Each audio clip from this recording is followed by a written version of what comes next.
leftovers, or the DMV, Number 97. or house cleaning, or Chumba Casino always brings the fun. Play over 100 different games online for free from anywhere. You could redeem some serious prizes.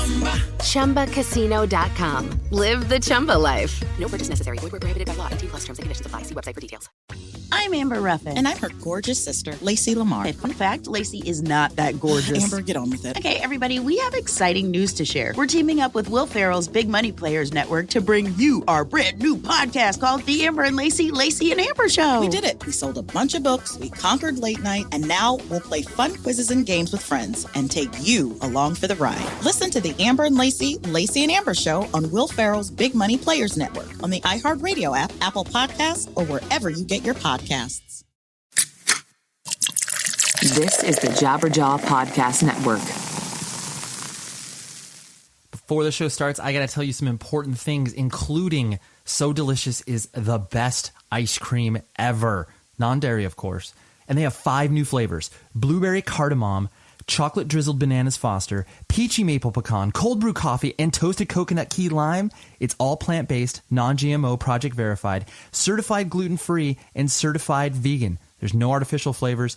This stuff is absolutely incredible. So head to the ice cream aisle to check out these new So Delicious dairy-free flavors and visit sodeliciousdairyfree.com/wordsfrozen to learn more. I love this stuff. Consume it. It's the best. Okay? Now, I also have to tell you about WeTransfer. WeTransfer, it makes your projects so easy to share and so easy to collaborate with. There's no sign-in, no offer codes, no password to forget. You just upload, send, and get back to making whatever it is that you make. WeTransfer.com. It is my preferred method to share huge files, okay? So do that. And plus, they feature artists, podcasters, bands, musicians, all that stuff. Great company. WeTransfer.com. Now, here is the show. Hey, everybody. Welcome to 100 Words or Less, the podcast. Thank you for joining us on this beautiful evening, afternoon, morning, whenever you are listening to this.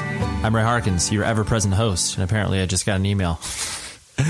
But what do we do here? Well, if you're tuning into this, like tuning like a radio dial, there's just certain euphemisms that are so good that you cannot not use it, even though it is completely does not make any sense in the context of a podcast. But anyways, the reason you are listening to this thing is the insightful discussions around independent music.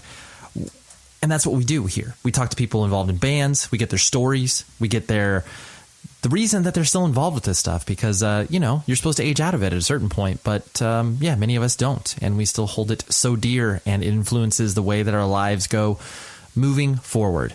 And this dude is definitely a personification of that. Mr. Stu Ross. He plays in Comeback Kid, played in Misery Signals, also played in a bunch of other bands like Living with Lions, and Low Talker was another band. He's been involved for a long time, and his story is really cool and very interesting because he has played, like I said, in 5 million bands, and he's done the damn thing, and he's doing the damn thing. So, he has been a close friend for a while, and there are certain people where I'm like, oh, yeah, I'll get them on the show eventually. And certain people I'm like, no, I need to do this now, because otherwise they're just going to continue to stay on the proverbial burner and not be coming on the show, and that's ridiculous. So, anyways, what do I got to tell you about? I got to tell you about rockabilia.com, the best place for merch when you're looking for everything located in one spot. You can have metal bands, hardcore bands, pop punk bands, whatever it is you're looking for, they have it. They have 500,000 items. 500,000. That's 500,000 different items. And I want to give you 15% off by using the code PCJabberjaw. Okay? Rockabilia has been powering this show and powering a lot of the shows on the Jabberjaw Media Network. And we love the partnership. It makes so much sense because everyone wants band merch. Like, that's 95% of my wardrobe is band merch. So they will have everything you possibly need. It's officially licensed. You don't have to worry about horrible bootlegs. And the bands get paid for this stuff. It's the real deal. So rockabilia.com, PC Jabberjaw is the promo code for 15% off. So that's that. And what else do I got going on in my life? Well, the Taken EP, that comes out on the 27th. And actually, I'm going to be releasing a bonus episode later this week on Friday, where it's a fun chat that I have with the rest of the guys in the band when we were on tour in December. And it's kind of trying to bring you a slice of the touring van / SUV that we were riding in lifestyle. So yeah, that's going to be coming out on Friday. And I also am still looking for contributions from a mailbag perspective. If you have a question, if you want to talk about a certain topic, whatever it is, email 100wordspodcast@gmail.com, because I am compiling something for a episode later on in the future. So hit me with questions, please. And that's all, really. But, well, actually, no, that's not all. I was saying Taken EP out on the 27th. Other People Records is coming out on. So please pre-order it. Check it out. I would encourage you to do that. I worked hard on this. The rest of the guys in the band worked hard on this. And I think if you are into aggressive music in some capacity that has a melodic twist to it, you probably will find some value out of it. So that is my sales pitch. So what else? No, that's all. I just want to talk to Stu. Okay, can we dive into this? All right, let's do that, and I will talk to you after the episode is over. Breaking dawn will bring revenge.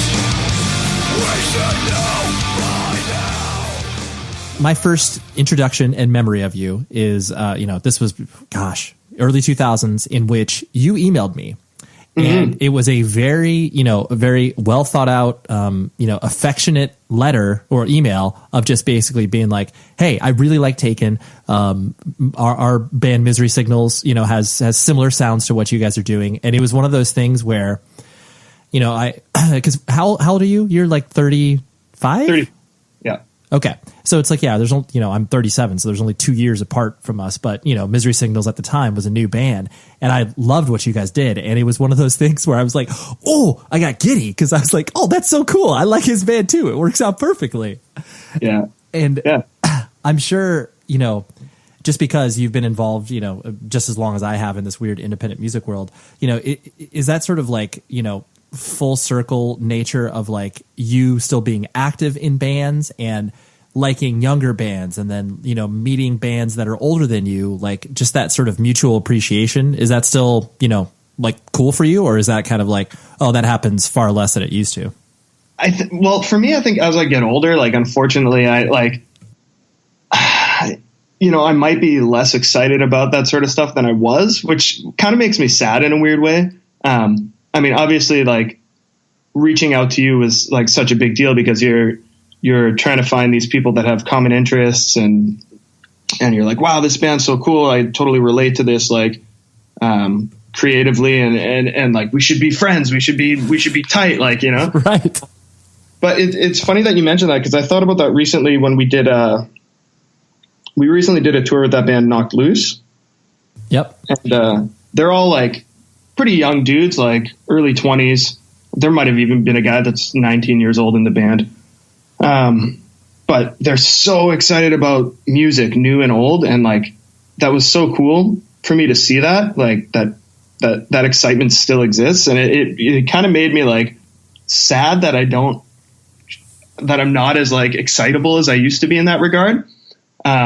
Which kind of like makes me think I should be.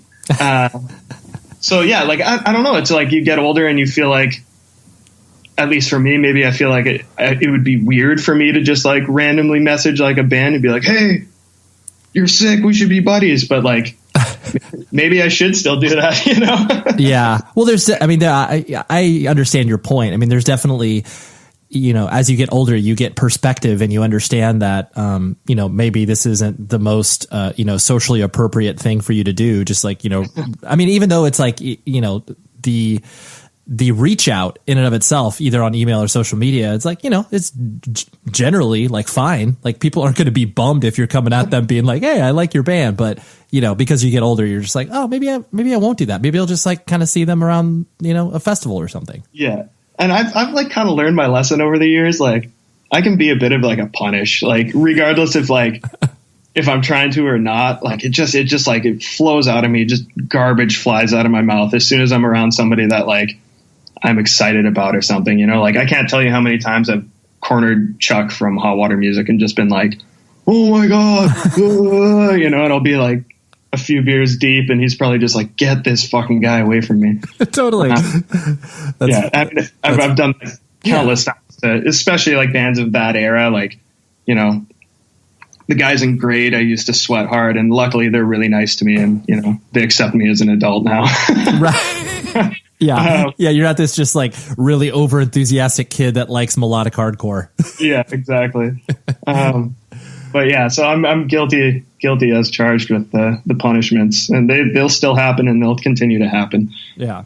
No, that is good. I do agree that when you do encounter the sort of youthful exuberance of a young band, just because of, I think what gets me stoked about the, Knock Loose kids, and especially, I mean, I only know Brian, but the nature in which he approaches, he likes obviously new bands, and then he there's this idea of like, oh, I really got to get into like the history of stuff, and like, I'll rock a By the Grace of God long sleeve when we play, and it's like, who does that? No one does that now. Yeah. And it's like, especially with that group of kids, like they're so into like, I do, for the next little while, a couple months left, I've been booking a club up here, and there's a lot of like indie bands and stuff like that come through that frankly I'm out of touch with, but like tons of people love these bands.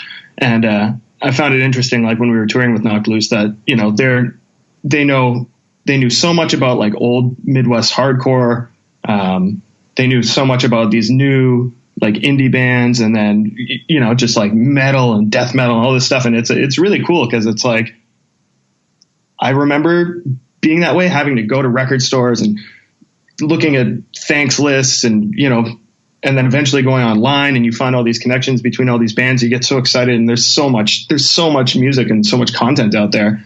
It's so hard to keep up with, especially I find as I get older, where there's other things in my life that kind of take up the time that I would have to do those sort of things. But, it's really cool. I like that band a lot, and we like touring with them, and I like them personally. And I think they got a cool thing going on, and it's great that they're excited, because that's like, there's so many people that are fucking assholes that do what we do these days. And like, it's cool that there's a young band that's like, friendly and excited and doing well, Yeah. Yeah. Oh, totally. Yeah. I couldn't agree with you more. It feels right. You're just like, yeah, that's good. Keep doing what you're doing, and hopefully you get more popular and keep going. And I agree.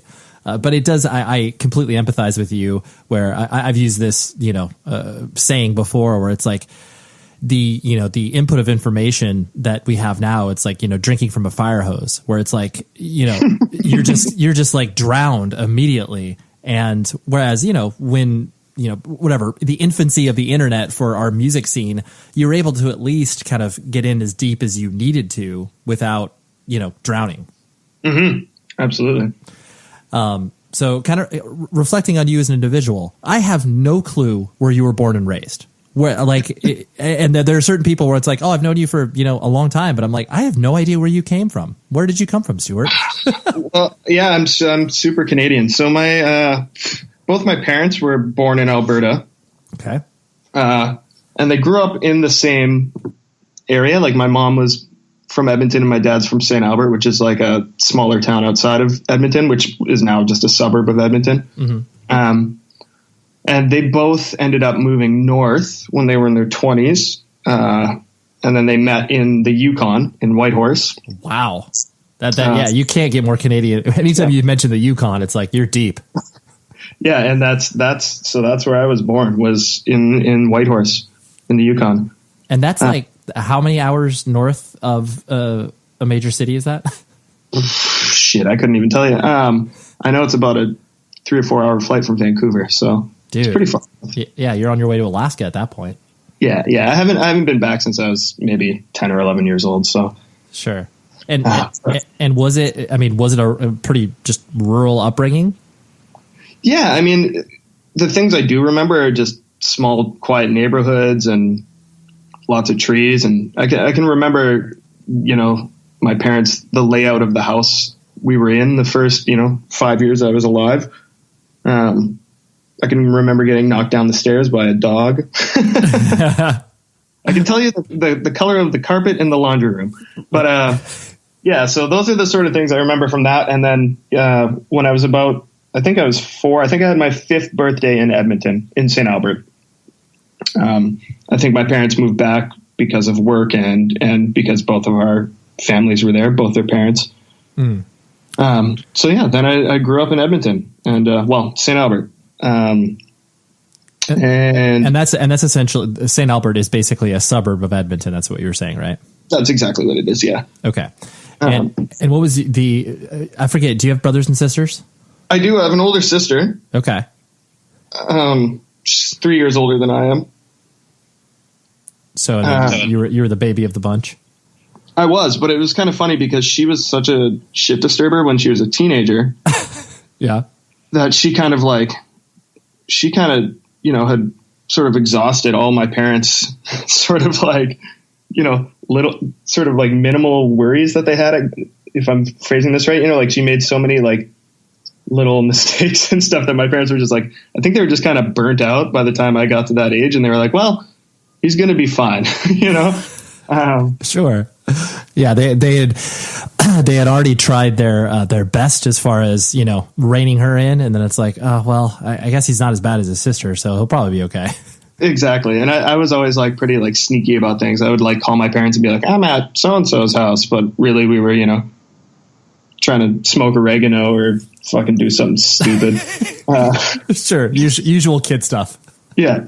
But yeah, so no, I grew up in St. Albert, which was at the time, it wasn't too big. It was a pretty small town kind of feel, but I mean, it's pretty much attached to Edmonton. And yeah, I don't know. I unfortunately, I was never a big sporty kid or anything. And, I like drawing and stuff like that. And then, yeah, I don't know, skateboarding. I got into skateboarding, and through skateboarding, I got turned on to some music. I can remember going to Jason Lee skateboard of, what would you call it, exhibition? I don't know. He was doing a demo. They used to call it demos. Skate demo, that's what you call it. Yeah. So He was doing a skate demo at Newground, which was this skate shop. And I remember I can't remember what company was distributing it, but there was these free cassettes, and Quicksand was on it. Thorn in My Side was on that. And I remember being this song's cool as hell. Right. And I knew I liked it more than I liked other music, but I didn't know why. And I mean, I think at that point I was already exposed to sort of Metallica, Pantera, Green Day. So I knew I liked that was different, and I knew it was for me in some capacity. And then from that you start to notice, at least for me, through skateboarding and stuff, there's always flyers at skate shops for shows, and there's advertisements in skateboard magazines for, Epitaph Records or whatever label was, you could get through mail distro or by special ordering at a record shop. I didn't realize that, this whole punk thing existed. Sure. But yeah, so that's how I slowly got turned on to that stuff. And then by the time I hit junior high school, I was full bore, man. Yeah, sure. You were getting knee deep into it. I think it almost seems, just crazy, the fact that, you did not play hockey. That seems kind of part of the rite of passage of most children that get raised in Canada, especially the area where you come from. Was it just something that you dabbled around with it, or you were just nah, it's not for me? Yeah, don't get me wrong. I mean, I definitely would go and play hockey and for fun. I never played on a team or anything. Again, I think my parents realized when I was younger that I didn't really have a competitive sort of streak in me, and I was more into drawing and listening to music and doing things like that. That I think my parents were like, well, okay, this is going to be his thing. I mean, my dad tried to get me to play basketball and hockey and shit. I mean, I even did fencing for a minute, yeah, my parents were just trying to get me into anything, Sure. And then I think when they finally realized oh shit, he likes playing that guitar, that's when they were like, okay, well, that can be his thing. Let him pursue that. Right. Well, that's cool because I mean, yeah, that's like literally a parent's job is to just expose them and give them a little taste of a bunch of stuff because you never know what a person is going to be into, and it's like, yeah, the only way you find out is by trying. Yeah, and I mean that's kind of the cool thing. Like my dad and my uncle would take me fishing or this and that, and it's just like I was like, oh, I can't wait to get home and just like listen to a CD. So. Right. And what were you drawing? I find kids that like, get into either, drawing cartoons or doodling and that sort of stuff. So like, what were you, I guess, drawing and attempting to create? That was my big thing is I loved comic books. And the time that I was into comics was sort of like when Image Comics just sort of like picked up. I mean, like when I was younger, like, I was into X-Men and mostly really just into X-Men and Punisher. Of course. And then when sort of the reboot of X-Men came with Jim Lee doing all the illustrating, I guess I got like super excited about like all his artwork. I really liked his stuff. And then that kind of turned me on to Image when they fired up Image. And then I got into every title they put out pretty much. I was just laughing the other day because I think somebody mentioned Savage Dragon, and I'm like, that is such a hilarious title for a comic book. Totally. And it's like a dragon cop. I don't even know.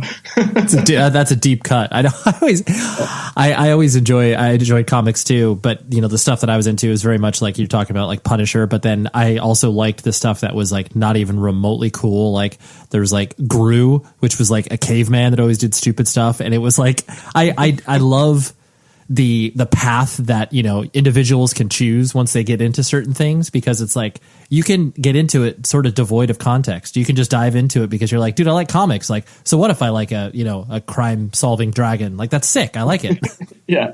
And I mean, one of the big pulls for me was I just, I always like the artwork more than I like the storylines. So that's something I was always just drawn into. And I was obsessed with learning to try and draw comic books and comic book guys. And for a while, like, I mean, I think for my age, I was pretty good at it. And I thought I was going to like maybe pursue arts as I got older. And then, until I was a teenager, it was kind of like, oh, well, drawing is cool. And I could do comic books. And later I was like, maybe I should get into tattooing, which, had I done when I was like 19, I'd probably be like a millionaire now, Sure. How doing is, but, right. Anyway, it's never too late, Stu. It's never too late. Yeah, true. But yeah, no, that's what drew me into that was the color and the vibrance and the drawing itself. I loved it. And, so that was my big thing until I picked up a guitar. Mm-hmm. This show is sponsored by BetterHelp. Trust me in saying that therapy is an incredible tool for as you are traveling through life, because who you are as a person, 5 or 10 years ago is maybe a completely different version of yourself, because we run into challenges, whether it's work, whether it's life stuff, relationships, all of those things you can work through with a therapist. And that is why I love BetterHelp and what they do. If you're thinking of starting therapy, give BetterHelp a try. It's entirely online and is designed to be convenient, flexible, and suited to your schedule. All you have to do is fill out a brief questionnaire, and then you get matched with a licensed therapist, and you can switch therapists at any time for no additional charge.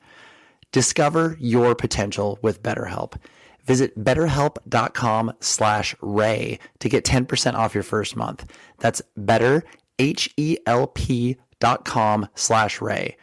Dip in, give therapy a try, and become a better person. Leftovers. Or the DMV. Number 97. Or house cleaning. Or Chumba Casino always brings the fun. Play over 100 different games online for free from anywhere. You could redeem some serious prizes. ChumbaCasino.com. Live the Chumba life. No purchase necessary. Void where prohibited by law. 18+ terms and conditions apply. See website for details. Hey, everybody, I'm Amber Ruffin. And I'm her beautiful sister, Lacey Lamar. Fun fact about Lacey, she's not as beautiful as I am. You guys, we have a brand new podcast on Will Ferrell's Big Money Players Network called The Amber and Lacey and Amber Show. We are New York Times bestselling authors, and we've written 2 books on everyday racism that made you gasp and laugh at the same time. We done did it. We sold a bunch of books. We were on Late Night with Seth Meyers and The Amber Ruffin Show. And now we only have one frontier to conquer. That's podcasts. Podcast, baby. This quiz show is going to be fun. We're going to have celebrities. We're going to quiz them about things that they are experts at. And we'll see who wins and who loses. You gotta watch us. Ooh, no, you have to listen to us. I mean, you can still watch us, but you gotta listen. But like, if you're watching us, you have to tell us. You can't just be watching us. Listen to the Amber and Lacey and Amber Show on Will Ferrell's Big Money Players Network, on the iHeartRadio app, Apple Podcasts, or wherever you get your podcasts. You've heard me talk about this before, but it's incredibly important to me. We've lost a ton of amazing musicians to overdose, especially opioids like heroin and fentanyl. And addiction is a complete nationwide problem, and there's no easy fix. Recovery is not a one-size-fits-all thing. And that is why American Addiction Centers is absolutely revolutionizing the addiction treatment industry with holistic, evidence-based treatment practices and innovative technology to ensure safety throughout detox and treatment. They special in treating dual diagnoses, because most of this stuff is rooted in mental health. And American Addiction Centers offers in-house genetic testing so that you can find out if you're prone to any kind of prescription drug sensitivity or interactions. They're treating this from the ground up. And they work hard to make sure individual needs are met, empowering individuals in their lifelong recovery journey in a comfortable home-like setting. Don't lose your life or your career to drugs. If you or you know someone else that is struggling with drugs or alcohol, please call American Addiction Centers at 888-260-7264. Available 24/7, and your life is worth more than your addiction. Please don't wait until it's too late. I've dealt with this in my family. It's incredibly important to me that people recognize this and recognize the help that they can get through companies like American Addiction Centers. 888-260-7264. Okay? Please do that. And why did you pick up the guitar? Was it just, again, one of those things that your parents, kind of put in front of you to see if you'd be into it?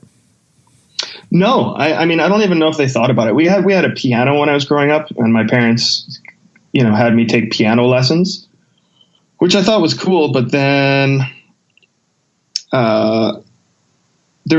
in Canada, there was Much Music, and which is the equivalent to MTV. And they had a few sort of TV shows that would play alternative programming. And the video for Basket Case is probably the big game changer for me. Cause again, like, I don't know if it's like the aesthetic of the video, it drew me in visually. And then obviously the song itself, I was like, wow, this is so cool. And then I remember thinking like, wow, these guys look so cool. And then from there, I just, I got into Green Day super hard, and I was like, oh, this is cool. This is what I want to do. I want to write my own music, and I want to look like these guys and be cool. And, from there, I mean, I can remember seeing the video for Soulmate, No Use for a Name. And then I bought that record, and Rancid, Let's Go, and Pennywise, About Time, all these records that kind of just like, they snowball from that point. You know what I mean? Like I was like, oh shit, Punk and Drublick, like all these records. And then I was like, well, these songs, I can kind of play them. And then I was like, I'm going to get a bass. So I got a bass. My parents got me a bass, and I played bass for a little while. And then I realized, well, anybody can play bass. I need to play guitar. And I'm going to guess you probably chose bass because you're like, oh, it's 2 less strings. It's probably a little bit easier to learn. You know what? I just thought I just never saw myself as like the guitar guy, like front of the band. Like I always thought it'd be cool. Like I always thought Jason Newsted was the coolest guy in Metallica. I like Mike Dirnt's style. I thought he was a cool dude. Matt Freeman from Rancid was like a psycho, so it's like all these guys, I was like, oh fuck, it'd be so cool to be like a kick-ass bass player. Right. But then I was like, but you can actually like write a song on guitar, which I mean, in retrospect, sure, bass players, you can write songs, but you need those guitars there. Right. Yes, exactly. There's a difference between the lead and the rhythm section, right? Mm-hmm. And so what kind of kid did you find yourself being as you started to, like go into high school and develop your own identity? Like, like you mentioned, you were already really committed to music. But, like, were you outgoing? Were you just kind of, sticking to your group of friends? What did you find yourself being? I was really outgoing, to be honest, when I was a kid, but I don't know if that's just because I was like annoying.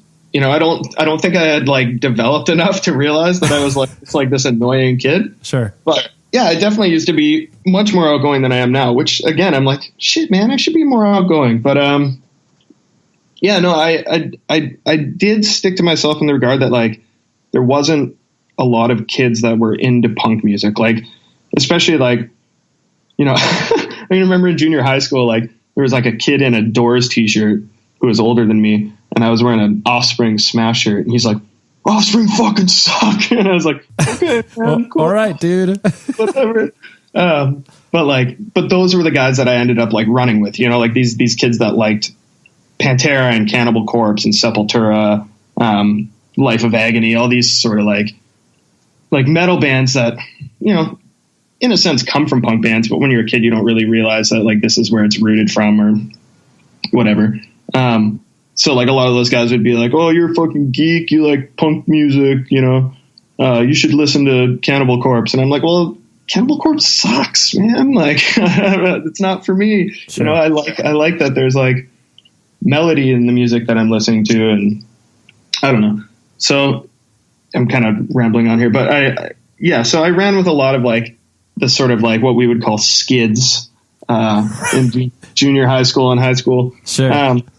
And then sort of as I got, 11th and 12th grade, that's when I started to branch out more. I hung out with a lot of different kids, and I found as I got older too, sort of my last year of high school, there was like, these group of sort of, I guess what you would classify as jocks who were kind of like interested in like what we were doing. Mm-hmm. Like they were like, oh, these guys like play music and they party on the weekends or, whatever. So we kind of had like this weird crossover with like 5 or 6 of those guys that, sort of my last year in high school was pretty cool. Like we spent a lot of time and a lot of those guys were like artistic and musical in their own way as well. Like some of them were great guitar players and singers. And I think maybe I'm romanticizing this sort of situation, but I think for them, it was cool to like hang out with some guys where they could sort of express,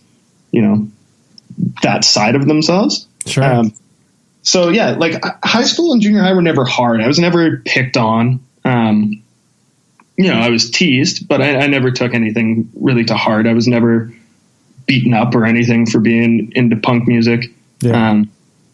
But which is I always like, because I do think that our generation was kind of the last generation where, we got, poked fun at for what we were into, but it definitely wasn't, malicious. I mean, yes, of course, some people probably had malicious experiences, but I do think that sort of, started to phase out where it started to turn more into the, whatever the mental abuse that exists now, more so than just like, oh, I'm going to beat this guy up because he's wearing a stupid shirt or whatever, Yeah, exactly. But I completely understand where you're coming from. But especially too, where it's like, I like that notion of what you're talking about, where you stick to the people who are into, left of center stuff, and you're able to learn so much from so many different people who are just like, oh wow, like you're really into, this genre of music, and like, oh, you're really into like the occult, or you're really into like all of these other things, where it's like, I would never have learned about that if it wasn't for, this one person in the group or whatever. Yeah. It's so funny. Like I can remember in junior high school, like in the cafeteria line, this guy, Jeff, I can't remember his last name, but I had a Punk and Drublic t-shirt, and I'll never forget. He goes, do you really like that band? Well, yeah, I'm wearing the t-shirt, He's like, that's cool. My brother likes that band. And then like those guys started like kind of being nice to me, like it's just totally weird. Like to have, when you're growing up, you have this thing where it's like, oh my God, there's jocks and there's these cool guys and blah, blah, blah, blah. And you never really feel like you completely fit in with anybody, but all those people might have these like little sort of tendencies. They just don't dive in head first the way that some people do. Like I did when I was a kid, I guess. Mm-hmm. Sure. Yeah. Well, I mean, a lot of that stuff is perpetuated culturally by, movies and what have you, which, there of course is a ring to truth to some of that, but, a person can be, super into football and also, is into straight edge hardcore or whatever. Like, those things, especially in 2018. Yeah. Yeah, totally. Those things are not mutually exclusive anymore. Which is cool, man. I like that. Yeah, totally. Because at the end of the day, I think the more, even though there's an argument against the sort of mainstreamification of, independent music and what have you, the notion that it's still always going to be weird outsider art. And when you include more people into it and people that are like, oh yeah, like that, yeah, it's weird. I don't like that sort of music, but like that person's cool. So like, I'm not going to write off the whole, punk genre or whatever just because of this. Yeah, totally. Yeah. And so then, as you started to really focus in on, dropping the bass and playing guitar, like, did you immediately wanted to play in bands, or was that something you kind of had to work yourself up to? Yeah, I started playing in bands before I could really even play guitar. What was the first band then? Oh man, this is where it gets so embarrassing, right? That is the whole point, Stu. Okay, so there was this one dude, because everybody my age like sucked at drums. You know what I mean? Yeah. So it was like you're trying to find a guy that can play like a fast punk beat, and instead you're playing with like a guy that's like, learning drums to Whitney Houston's Bodyguard soundtrack. Right. Like, this is dumb. Like, this isn't cool. But there's this one dude named Rahil, and he could actually play drums, and he like loved like Operation Ivy and Rancid, and so luckily I started playing music with him. He went to a different school, so I don't even really know how we connected. But it was sick because he could actually play. So then it was like, oh, well, then we can actually play through a song. We can put songs together. So yeah, that's where it all started. We started that band. And I think the first show we ever played, we were called Uncalled For, with the number 4. Ooh, that's perfect. Because there was 4 of us in the band. Of course.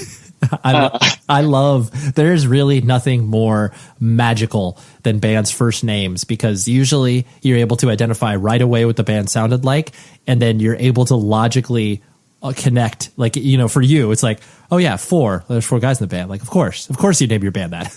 This gets worse though, now that I'm thinking about it. So previous to that situation,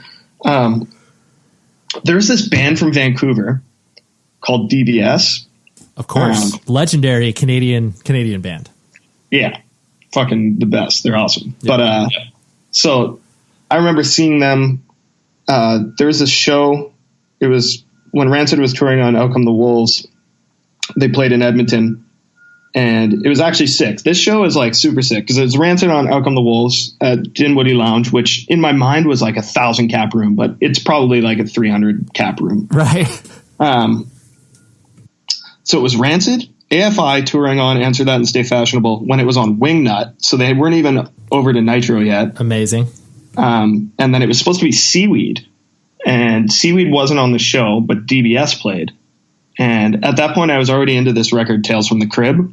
And they were like 15-year-old kids that would wear like matching striped t-shirts and play like 4-chord punk music. But I remember like seeing these young kids on tour and being like, holy shit, this is so cool. I could do that. Anyway, so I was super enamored with them when I was in junior high school and high school. And then latterly in like the last like 7 or 8 years, like I love their whole catalog, DBS, which is also sweet because Jesse Gander, the singer from that band, he co-runs a studio with a friend of mine here. And so I see Jesse around from time to time. He's a super nice guy. And I'm sure I've punished him at some point about it. Nice.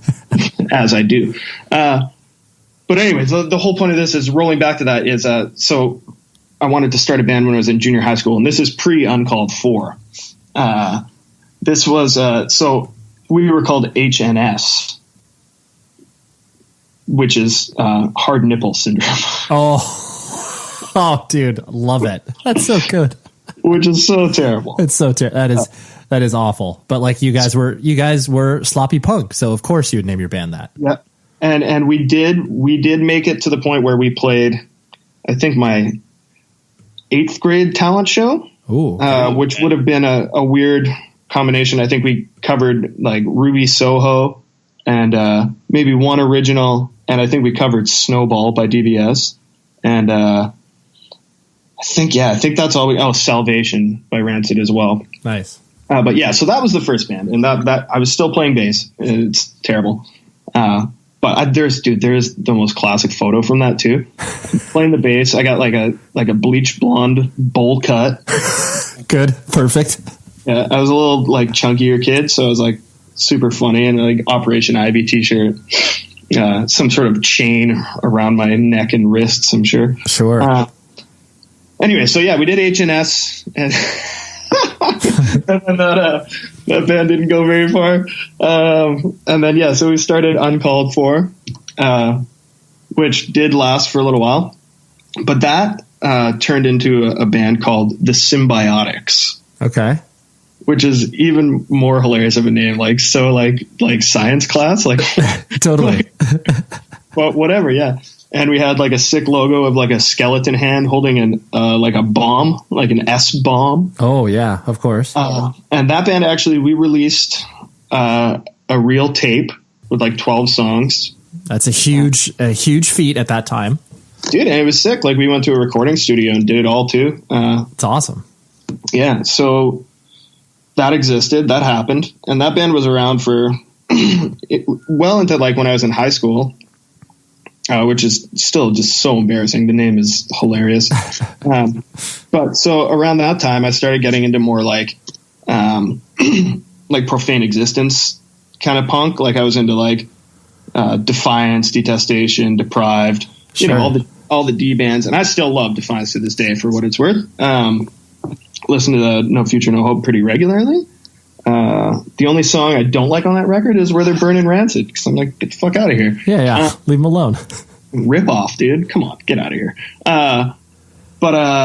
So yeah, I was getting more into like crust stuff, like State of Fear, and there's this band from Arizona called Adam Kinder. Do you remember that band? Oh yeah, wow, that's a deep cut. Yeah, haven't thought about them in forever. Sick.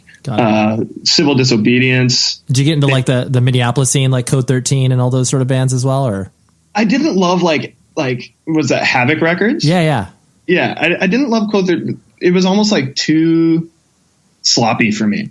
That's true. The thing I liked about like State of Fear was like it was like fast, but it was like well played. Like, do you remember this band 3-Way Come? Yeah, they were like their record was like it was like I think they were Swedish, but it was like they were almost really good. Like, you know, so their record was like decently played and like I don't know, it was just cool. Like, yeah, State of Fear, 3-Way Come are like two bands that I love because like they were good at being these bands that were kind of maybe not the best, you know, but they were like good in that realm. And so anyway, this leads into me. So I was in a band after that called Satyagraha.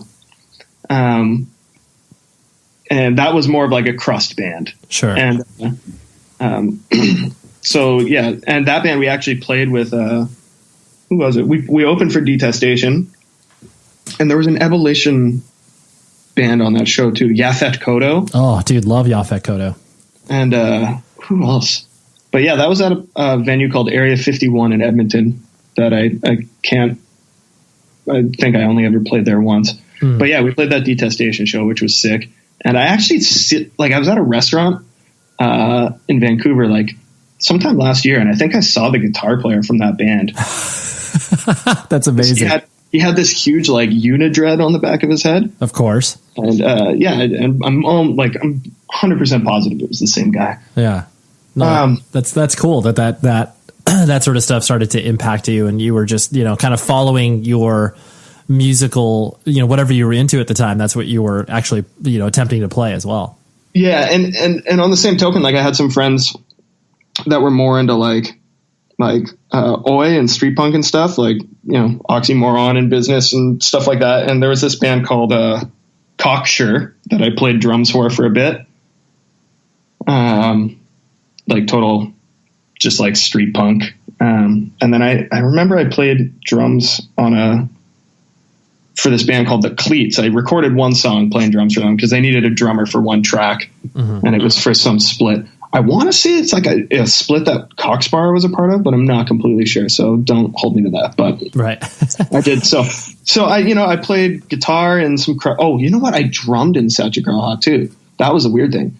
I always wanted to be a drummer. Like after I got into playing guitar, I was like, oh, drums are sick. So, but I just like, I got to a point where like, yeah, guitar took over again. But yeah, so I drummed in a couple of bands, in the crust band and then in the street punk bands. And then after that, and if I'm just going on, tell me if I need to stop and you need to regulate what's going on. No, the only thing I was going to ask you was the fact that, you know, because you were so active and you were playing in so many bands, like, you know, was basically your focus at that point just to be like, like, I don't know, I don't really need to go to college or whatever. All I want to do is play music. Like, you know, that was your primary focal point. Yeah, I think so. But the thing is I didn't realize like you had to like tour. You know what I mean? Like I was like, oh, if my band's good enough, someone will find me and we'll just like get signed to a label. Yep. Dude, I have like the most embarrassing thing to tell you when we get to it. Fuck, it's so bad. So in high school, I joined this skate punk band because I've always loved like Fat Records, Epitaph stuff. That's the stuff I grew up on. That's like my bread and butter. And like to this day, I still love every single one of those bands. I'm going to see Pennywise and Strung Out next week, and then Good Riddance on the Sunday. Like those are like three of my favorite bands. Psyched. But so I got into this skate punk band, and they were totally just like Millencolin, 10-foot pole, like kind of ripping those bands off. So I get into this skate punk band, and we do that like through high school, and it's called Pressure Point, which is obviously already a band from San Francisco, I think. I think so, yeah. But we don't care because we're from the suburbs and we're... Yeah, it doesn't matter. It's fine. Teenagers, whatever. So we do this skate punk band. And then as we get out of high school, like, you know, we get a different drummer. Then there's another drummer. And then I meet this guy, Graham. And he is, to this day, like, I think one of the best drummers I've ever played with. He played in Belvedere, and this is a Standoff. He now plays for Choke. But yeah, that was a total game changer for me because this guy was like really fucking good at drums. And I was like, okay, well then I guess that means that I can like sort of push what I'm writing, on guitar. And it sort of like inspired me to like, you know, focus on writing cooler songs. And at that point, like, it was like, we were just trying to write like tech stuff, you know, like, oh, we gotta be like tech music, like tech punk. Right. Which is like super influenced by that band Choke from Edmonton. Yeah.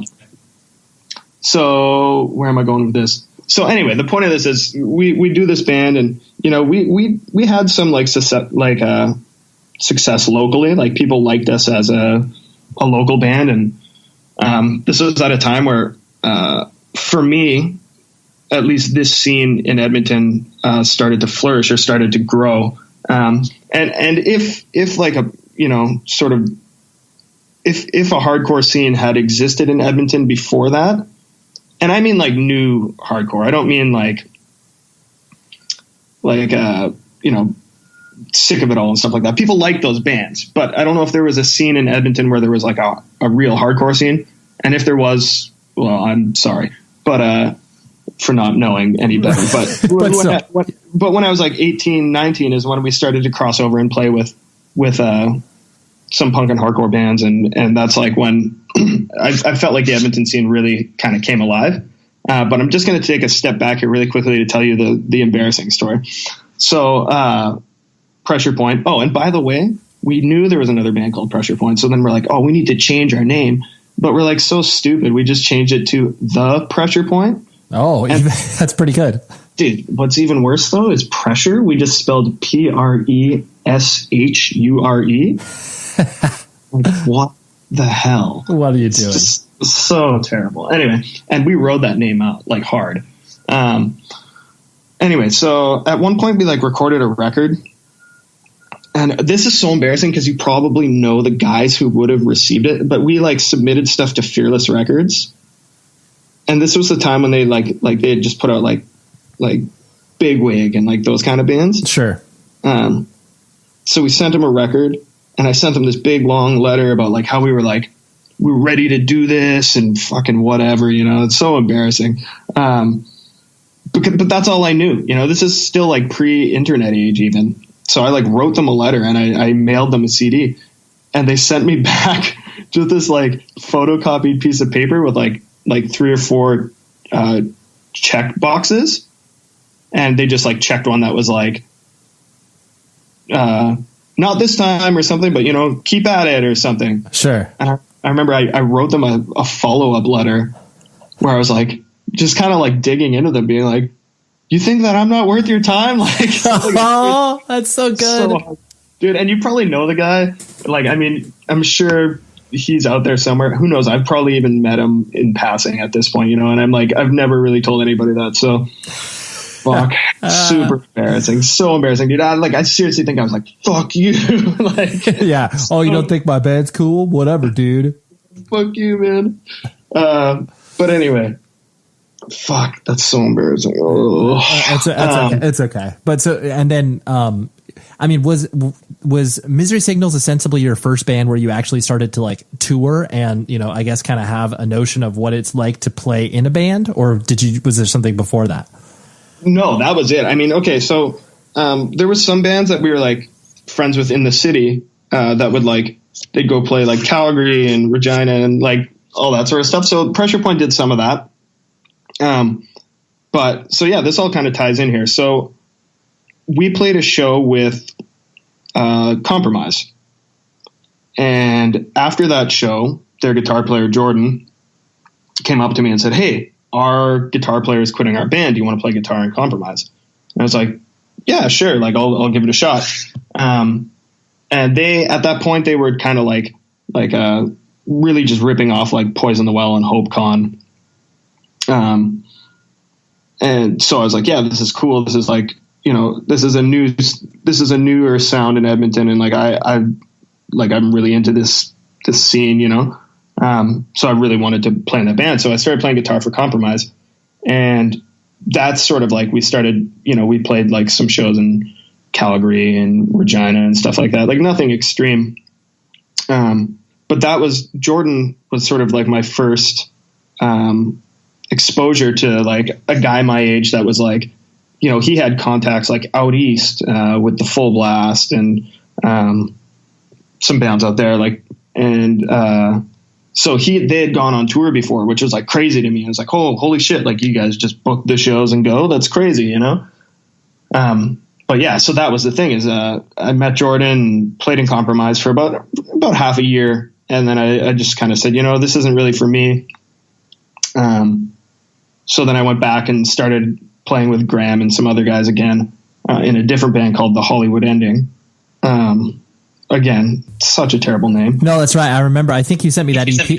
That EP is good. I remember you sending me that. It's actually pretty good. The tunes are pretty good, but the name is terrible. But anyway, so I'm kind of jumping all over the map here, but did some time Compromise. I left, and then they sort of got this big plan where they're like, okay, well, living in Edmonton doesn't benefit the band because every time we want to do anything, we have to drive 50 hours across the country to be, sort of surrounded by this scene that we want to be a part of. Right. So they were like, okay, we're going to move to Toronto.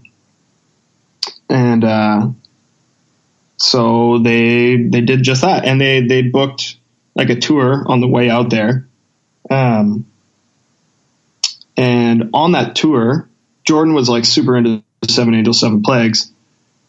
And he like caught wind of like a routing they were doing with a Death for Every Sin and Seven Angels, Seven Plagues. So we toured out with Compromise as far as Grand Rapids. And then we were just going to go up to Toronto and then tour back the Pressure Point. And Compromise was going to continue on touring with Seven Angels and Death for Every Sin for another week or 10 days or whatever. And then they were going to go back to Toronto and get their lives situated there. But so it turned out we played Grand Rapids, and then Jordan was like, man, you guys should just like roll to the next show and see if you can just play. Even if it's like first, like, you got a couple days to kill, like don't go, like hang out, have fun. We were like, oh yeah, cool. Why not? So we went from Grand Rapids to Warsaw, Indiana. And that's where we played with, that's the first time I ever met the guys in Seven Angels, Seven Plagues. Ryan and Kyle, who later are would start Misery Signals. But I remember we played this hall show, and it was like just like in a weird like park. And then from there, the show got shut down, so it got moved to like this dude's farm. And so 7A just played in like this dude's farm with like a giant tractor behind them. Amazing. It was pretty sick. And so that was the first time I ever met those guys. And then, as the story goes, we left and we went back to Canada and Compromise carried on with Seven Angels for another couple days. And then that's when they got in the car accident. Sure. That's, well documented with the, the Misery Signals documentary, which was, just, I don't think that documentary could have come together, any better. It was just, the thing I like so much about it is the fact that basically any band who's ever toured can watch that and understand and not only sympathize, but just like, get everything that's happening. It's, not just singularly about like the Misery Signal story, even though it is like, it's just so, oh yeah. Have you toured? Watch this. Yeah, I definitely think there's a lot of universal themes throughout the documentary, but I also think like there has always been something interesting about Misery Signals. We've always had like an interesting tale, like we were one of the first bands I ever met to have Canadian and American members, and be touring constantly like that. And to have such a tragic sort of backstory of how the band even came together, because for those that don't know, you can watch the documentary. It's called Yesterday Was Everything. I think it's on iTunes and Google and all that stuff. But basically what had happened is that band Compromise got into a car accident. Well, they were rear-ended by a drunk driver, and two of the members passed away in the crash. And I think because of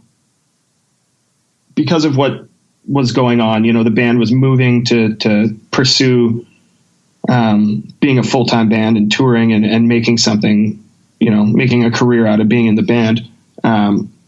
When because Seven Angels broke up after that as well, after the accident, in wake of the accident. So they had contacted Jesse about singing for the band for Seven Angels, Seven Plagues. And I think because of the situation, and, I can't speak for Jesse, but I think, he felt that he had to honor sort of the mission that the band had originally set out on. And so he joined Seven Angels, Seven Plagues, and that fizzled out after about a month or something. And then that's when they started Misery Signals. With the Lucky Land Slots, you can get lucky just about anywhere. This is your captain speaking. We've got clear runway and the weather's fine, but we're just going to circle up here a while and get lucky. No, nothing like that. It's just these cash prizes add up quick. So I suggest you sit back, keep your tray table upright, and start getting lucky. Play for free at LuckyLandSlots.com. Are you feeling lucky? No purchase necessary. Void where prohibited by law. 18+ terms and conditions apply. See website for details.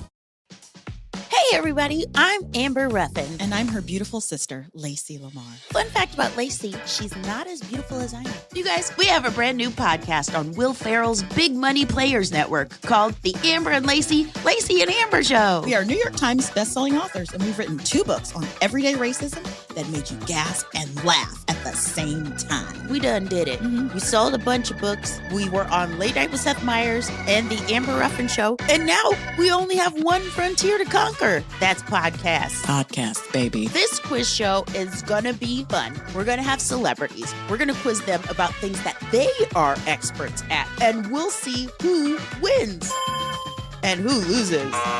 You got to watch us. Ooh, no, you have to listen to us. I mean, you can still watch us, but you got to listen. But like, if you're watching us, you have to tell us. You can't just be watching us. Listen to the Amber and Lacey and Amber Show on Will Ferrell's Big Money Players Network on the iHeartRadio app, Apple Podcasts, or wherever you get your podcasts.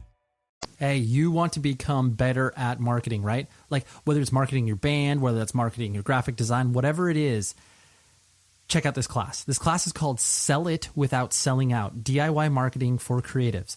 It is taught by a good friend of mine, a previous guest on the show, Finn McKenty and Matt Halpern, another previous guest in the show, the drummer for Periphery. It is a step-by-step guide for designers, artists, all of the creative people that listen to this show to market themselves and get paid to do what they love. It's everything those two dudes have learned from the past 15 years of experience, which, trust me, they have a ton of experience, and like not just like fake experience that, you know, padding your resume and stuff like that. These guys have done it. You'll get 18 videos on each step of the marketing process, plus a 50-page workbook that will guide you through the process of making your own marketing plan. And best of all, lifetime access to their private coaching group where they'll do weekly live check-ins to answer questions in real time and guide you through the process. sellitwithoutsellingout.com. There's a couple of videos there. You can dive in, get a little sample of it. I can't back this thing enough. If you are just slightly interested in marketing, you will find a lot of awesome nuggets. It's not like you're going to remember everything. You're going to remember like 2 to 4 things and be like, wow, those are really good principles. So go to that website, sellitwithoutsellingout.com. All right, now on with the show. Misery Signals was, you know, a relatively successful band as far as the, you know, getting out there and touring and, you know, being a quote unquote full-time band. You know, and obviously you've toured for many years with Comeback Kid. Like, you know, do you, you know, how does your relationship with touring kind of sit now? Like, have you always liked it? Did you have to like learn to like it, or was it, you know, is it kind of a juxtaposition of both those things? I've actually thought about that lately, and it's kind of weird. It was just like, especially when I was, you know, so I started touring with those guys when I think I was 20, maybe I was 19, but 20, let's say, just to be safe. And I don't know, man, I just kind of fell into it. It was comfortable. I liked just like getting in the van and we'll get there when we get there. And then we're going to stay at this person's house and you're going to go to this city and you're going to meet new people and you're going to play these shows. And I don't know. I loved it. I loved it when I was younger. And, you know, unfortunately doing it now for 16 years consistently, I still love it. It's obviously different than it was when I was a kid, but I think anybody that's done it as long as I have and longer would tell you that. But yeah, I fell into it really easily, and it became just like this rhythm, this go rhythm. And Misery Signals, we were just nonstop, you know, from about, I think it was like 2003 when I started playing with the band. It's either 2002 or 2003. I think 2003. But from the point that I went down to Milwaukee and started jamming with those guys, I think it was March 2003. And by April 17th, we were full on, like, on tour. That tour was Figure 4, Shattered Realm, Misery Signals. And am I missing somebody? I feel like I'm missing somebody. If I forgot, sorry. It's okay. But yeah, and yeah, from that point on, like literally the next like 8 years, I was on tour, man. Like every day, nonstop. Even when Jesse separated with the band, you know, we said, okay, fuck it. And we just wrote a new record and we got a new singer and we got back out on tour right away. And it was just nonstop. And I can remember one year where we were on tour for 11 months. That's a long time. It's gnarly, man. And like, it's funny now, cause you know, I'd probably tour at the most like 4 months of the year now. Like, it's crazy to think like just living in this van and we weren't making money. I mean, I know that's sort of like the tale of every, like, you know, hardcore punk band. Like, you know, we weren't making money at the time. Like, it was costing us to do it. And, we're losing weight and being malnourished. Yeah. Yeah. Yeah. So it's kind of getting away from me again here, but, no, you asked how I adjusted to touring, and yeah, I loved it. I embraced it, and I still do. I still have that sense of adventure, and the excitement is still there. And it's even more like, redeeming now to do that stuff when people know who your bands are. Yeah, absolutely. Well, and plus it's easier to tour as an adult because you're comfortable in your own skin. You know what you like. You know, when you roll to a town, you're like, yeah, all right, show me some good coffee, show me some good sights. And like, you know, you have more control rather than just like, you know, the frenzied child being out on the road. Yeah, absolutely. Yeah. Did you, because, the Misery Signals and Comeback Kid, are ostensibly full-time bands, like, did you enjoy kind of the business aspect of it? Or is it one of those things where you would rather be, invested in the band, but not so, not the point of contact, the guy who's dealing with the record label, all that sort of stuff? How's your relationship been with that? I don't love doing that stuff. I like being in the know, but I don't like having to like make the decisions. So like, especially with Misery Signals, our bass player Kyle was kind of like the business guy all the time. And, he was always working out the logistics and the finances and stuff like that. Him and Ryan. But I mean, they've always sort of just like kind of run the business aspect of Misery Signals. And coming into Comeback Kid, Andrew and Jeremy had been at it for so long. They have a system set up the way it is, and, they share with me the information and the decisions and the planning. But at the end of the day, like, I'm happy not to be the guy having to organize it. Yeah, exactly. And, since Comeback Kid has existed for, whatever, since 2000-ish or something like that. Yeah. And now, obviously you joined the band, 2011, 2012 or whatever. Comeback Kid is now essentially a legacy band where, you are, the band that is, many people know and have experienced a record. How does it, I guess, how does it feel to be kind of in that position of just like, oh yeah, like, now we are like clearly the older band on all of our tours, not all the time, but, a majority of the time. Is that weird to kind of have that flip slowly over time? No, I think it's cool. I mean, I think it's great that Comeback Kid has been a band as long as they've been a band, because before I joined the band, they were one of my favorite bands.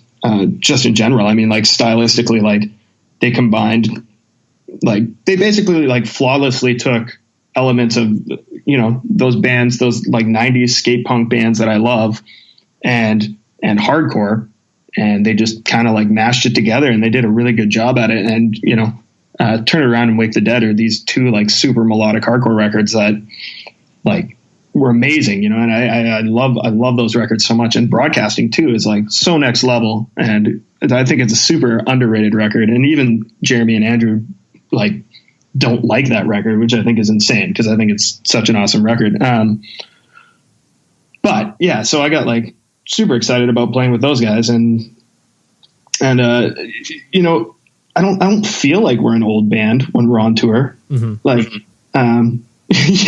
not to keep talking about Knocked Loose, but that was funny when we toured with them, and it's like some of those guys are 19. Like Jeremy could straight up be one of their dads, like, right?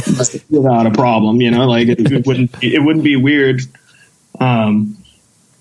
But yeah, so that kind of made me feel a little old. But I don't know. That's sort of like that. There's more to that than just like being in a band. Like I look in the mirror and I'm like, I'm 35 years old now, but I still look in the mirror and I'm like, I look like I'm 19. I don't, but I like to think I do, yeah. I was just going to say, especially being involved with the same stuff that you've been involved in for, the prolonged period of time, there is that notion of sort of, whatever, Peter Pan syndrome, stunted adolescence, whatever you want to call it, where it's like, yeah, like you don't feel older when you're doing it because you're still doing all the same stuff. But, there is that notion of like, oh yeah, like I technically am. Yeah. And that's kind of the strangest part is, yeah, you're surrounded by this sort of youthful movement. And I said this the other day to somebody, I'm as close to 50 as I am to 20, which is crazy to think about. Right.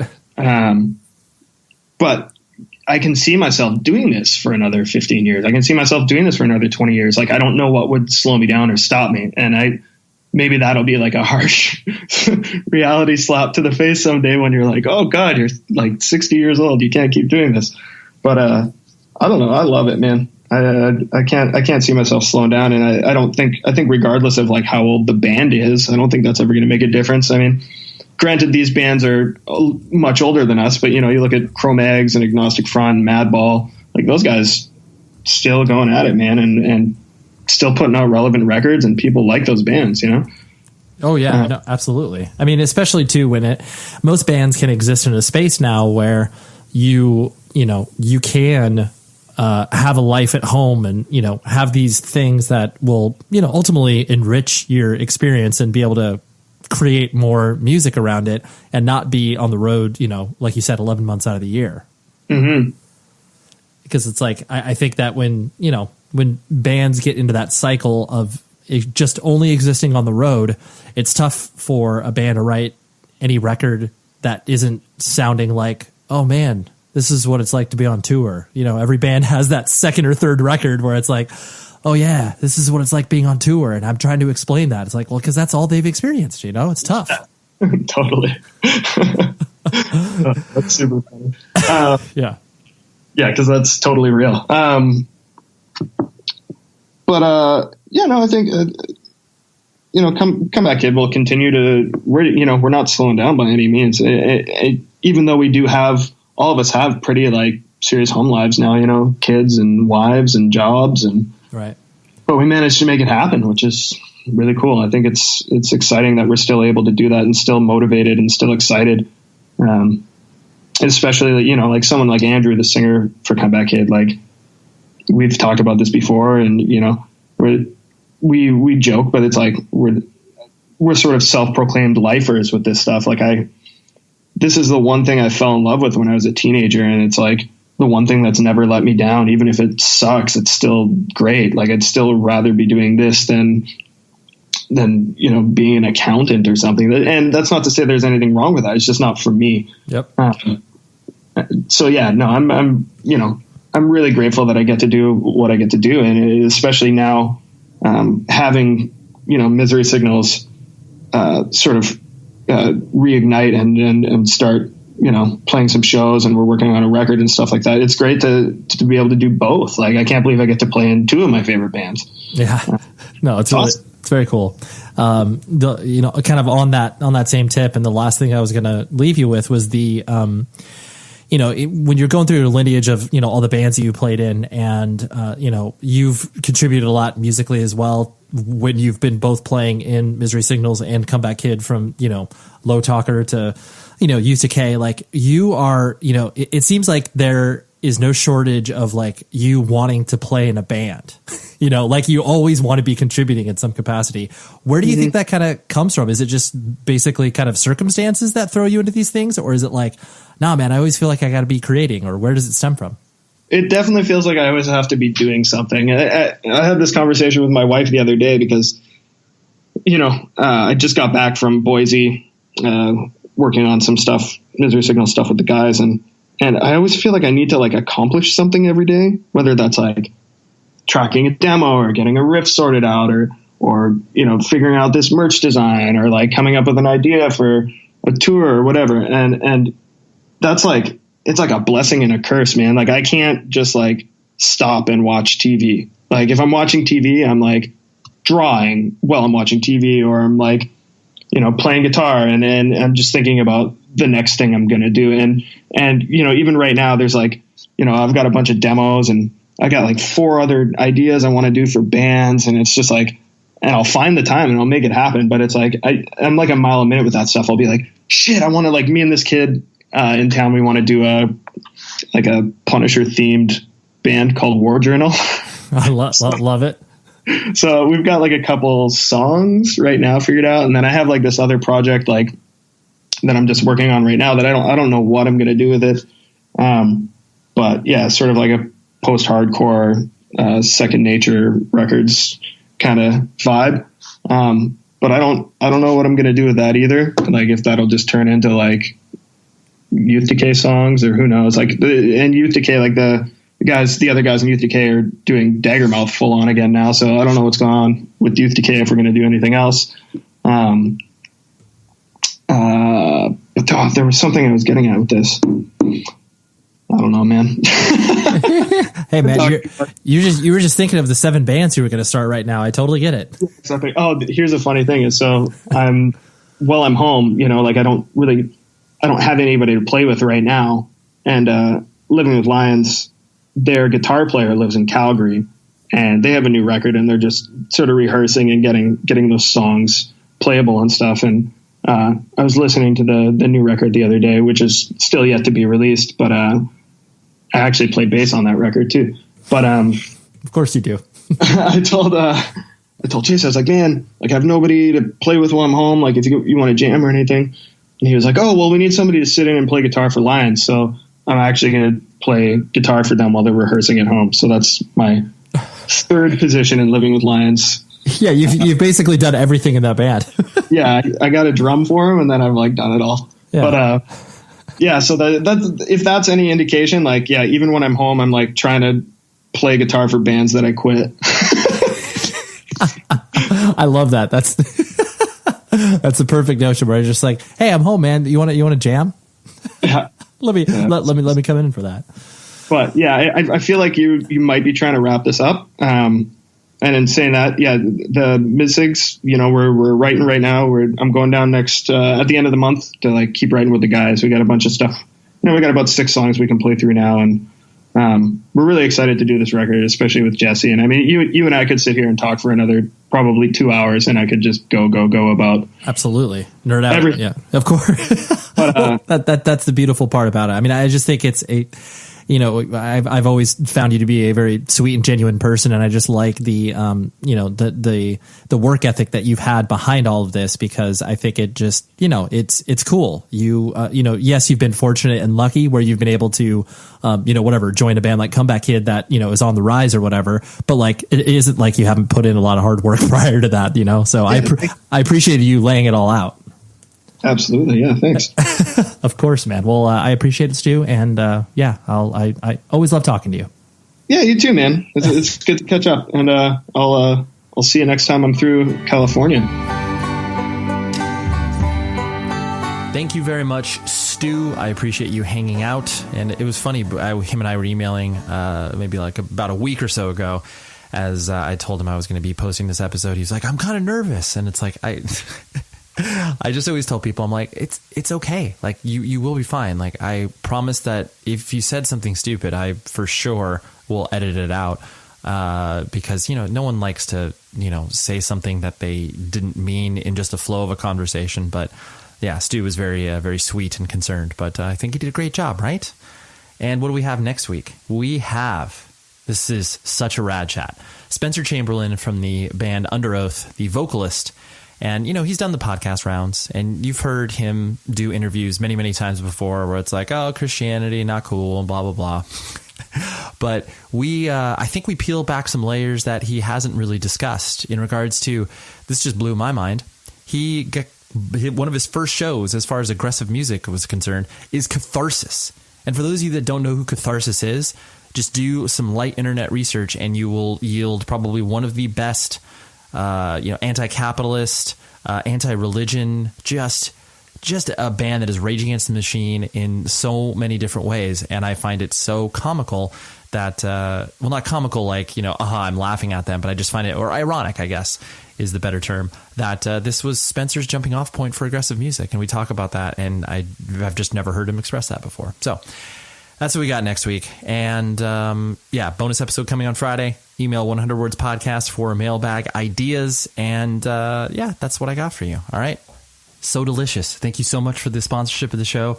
Try out one of their 5 now ice cream flavors. It's all plant-based, vegan, non-GMO, certified gluten-free, and just cold brew coffee, toasted coconut key lime. Oh man, I wish it was some in front of me right now and I would eat it. Or I can share it with you. Okay, so come on over. We'll have some So Delicious. It'll be perfect. And also, if you want to send a awesomely huge file to a person you are working with, there is no other company that you need to work with other than WeTransfer. WeTransfer.com. They will take all of the pain out of transferring that stuff, sending links, all that. It's just, there's no sign-ins, no passwords you have to remember. You just upload and do your thing. Okay, so WeTransfer, So Delicious, the best. So until Friday, please be safe, everybody. You've been listening to the Jabberjaw Podcast Network, jabberjawmedia.com. Shh.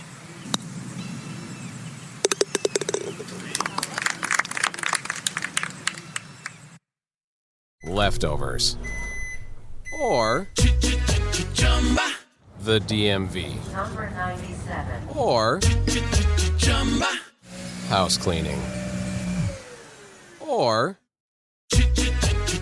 Chumba Casino always brings the fun. Play over 100 different games online for free from anywhere. You could redeem some serious prizes. ChumbaCasino.com. Live the Chumba life. No purchase necessary. Void where prohibited by law. 18+ terms and conditions apply. See website for details.